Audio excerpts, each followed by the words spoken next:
sporto klubas. Prie laidos finansavimo prisideda Alytaus miesto savivaldybė. Krepšinis grįžta namo. Na kągi, sveiki, vasara tęsiasi ir mūsų krepšinio laida. Na, o artimiausią valandą tikrai turėsime ką veikti, nes turėsime labai įdomų svečią. Tai yra buvęs žaidėjas, daug metų pasiskyręs Alytaus krepšiniui ir šiuo metu einantis Alytaus krepšinio klubo pareigas, tai yra Nerijus Varnelis. Krepšinio klubo svečias. Taigi labai dėkui, kad atvykote pas mus į studiją ir radote laiko. Ar jau pajautėte tą dvasią, kad artėja čempionatas būtent pas mus Lietuvoje? Na taip, manau, visų pirma, tą pradžią padarė mūsų jaunieji krepšininkai, kurie laimėjo pasaulio čempionatą vykusį Latvijoje ir tokį, manau, davė startą artėjančiam Europos čempionatui vyrų, kuris vyks Lietuvoje. Jaučiasi be abejo.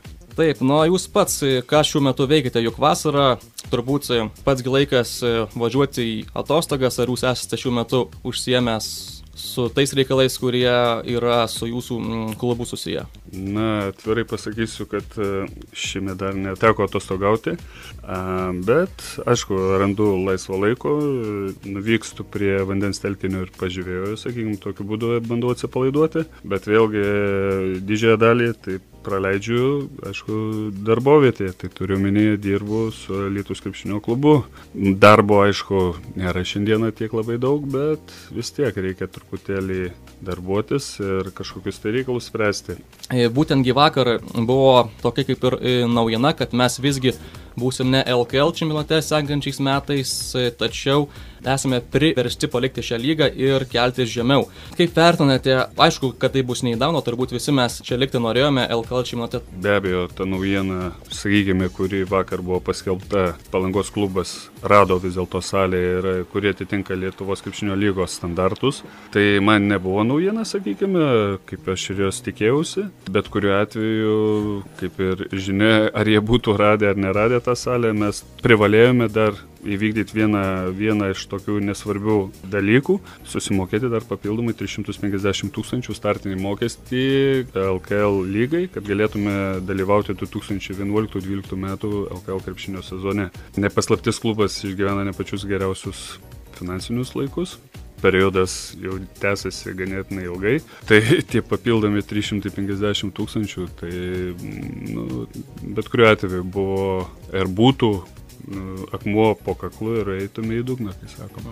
Iš tikrųjų, norisi žaisti kuo aukštesnėme lygyje, bet mano, sakykime, kaip eks-profesionalaus krepšininko nuomonė, tai aš manau, jeigu tu nežaidi pačiojame aukščiausiame lygyje, tai iš esmės tai jokio skirtumo, ar tu žaisi nacionalinį lygoje ar regioninį. Tai faktas tas, kad kuo tu sieki, sakykime taip. Tai norėčiau pradėti nuo to, kad, sakykime, jeigu norime startuoti kitą sezoną nacionalinėje lygoje, tai mes kaip ir turime vietą ten, bet komanda, jeigu pradeda startuoti, jinai tempėsi visus įsipareigojimus finansinius, kurie slegia, sakykime, klubą šiai dienai.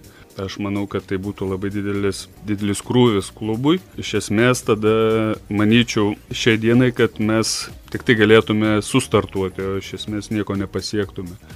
Truputėlį tai sudaro keblumą ir aš manau, kad realiausia, galėčiau pasakyti mano nuomonę, tai kad klubas gali startuoti ir pradės startuoti nuo regioninės lygos, tai yra nuo pačios žemiausios.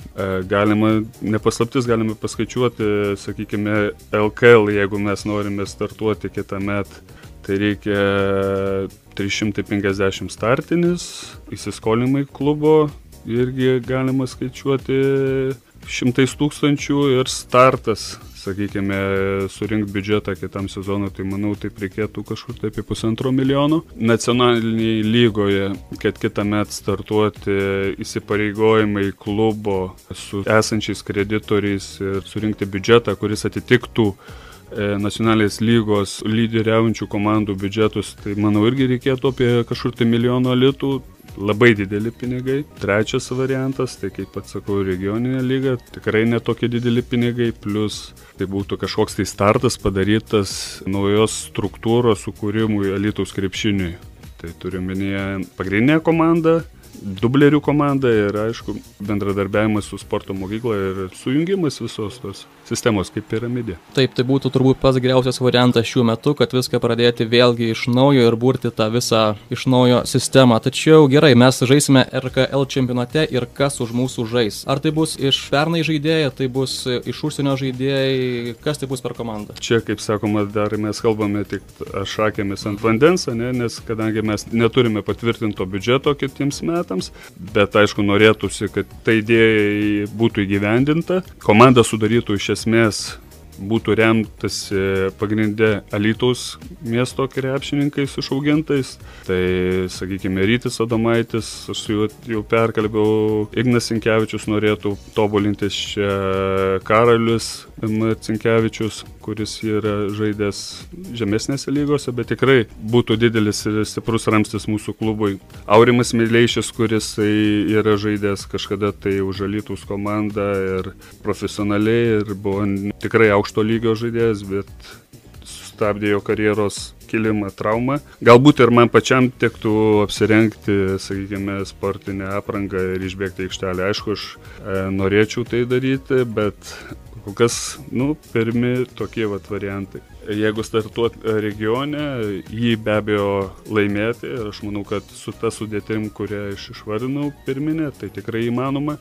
Ir vėlgi tai galima dar toksai vienas iš modulio, tai po naujų metų pasistiprintis porą legionierių, kurie tikrai irgi, manau, dar labiau sustiprintų, padidintų šansus mums. Apie mūsų ateitį ir apie jūsų praeitį, kaip jūs laimėjote bronzinę vietą LKL čempionate, mes galėsime pasišnekėti jau vėliau, o dabar atėjo laikas pertraukai. Krepšinis grįžta namo. Man patinka.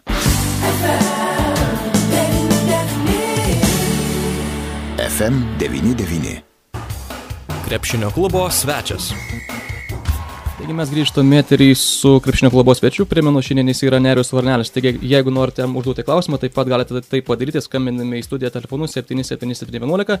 Jis pas mus čia bus dar visą pusvalandį. Na ir tęsiant kalbą apie mūsų Alytaus krepšinio klubą. BC Lietus jis dabar vadinasi, ar taip berods? Na taip, BC Lietus vadinasi komandos, o pats klubas tai krepšinio klubas Savingis. Taigi vienas iš tų pagrindinių klausimų, dėl ko, tarkim, tie miestai kaip Prienai ir taip toliau, kurie viskų yra už mus, kaip pats miestas daug mažesnis, ar ne, ir ta pramonė, ta pačia ir turbūt verslo prasme. Taigi, kaip ši komanda šiais metais laimėjo būtent 3. vietą, o Alytus liko deja paskutinis. Kaip tai vyksta?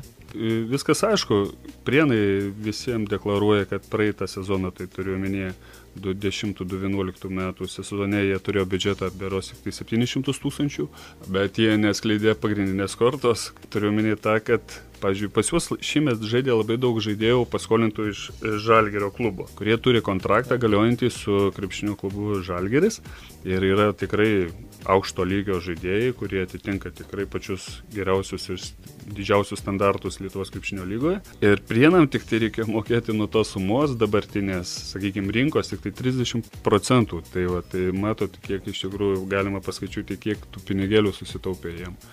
Dėl to jie ir tokį neblogą rezultatą padarė ir pasiekė. Vėlgi, tai buvo kelių metų įdirbis, komanda truputėlį apsišlifavo, susidėliojo į vietas, galbūt treneris truputėlį paaugo meistriškume, sakykime, sponsoriai įvykdė savo įsipareigojimus, kiek man žinoma, klubas neturi jokių problemų su finansais. Gera finansinė bazė, sakykime, gera atmosfera komandoje, sustiguota, sulipdyta, sakykime, žmonių individualūs veiksmai kažkokie tai rungtynių metu ir už aikštelės ribų.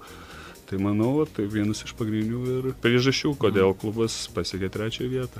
Tai galbūt ir mums reiktų tai padaryti ar su pačiu Kauno Žalgiriu, ar su Vilniaus klubu Rytu, ar galbūt dar kokia kita komanda, kad būtų tas ryšys. Žaidėjai gali būti mainami ir taip toliau. Tai be abejo, paskolinti tai, bet tai yra klubo vadovų prioritetas ir jų darbas yra.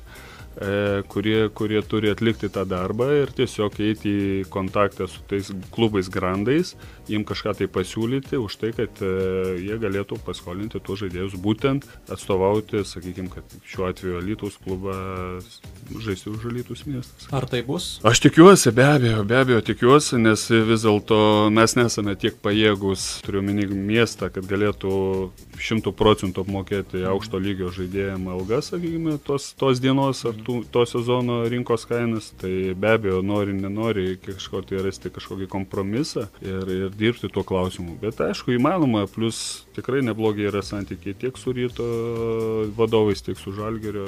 Man teko asmeniškai bendrauti ne vieną kartą su jais. Tai aš manau, kad jeigu tik tai krepšinis Alytuje liks ir po truputėlį kils ir pradės vystytis iš pagrindų ir dėlioti mintis ir darbus teisinga linkme, tai manau, kad tikrai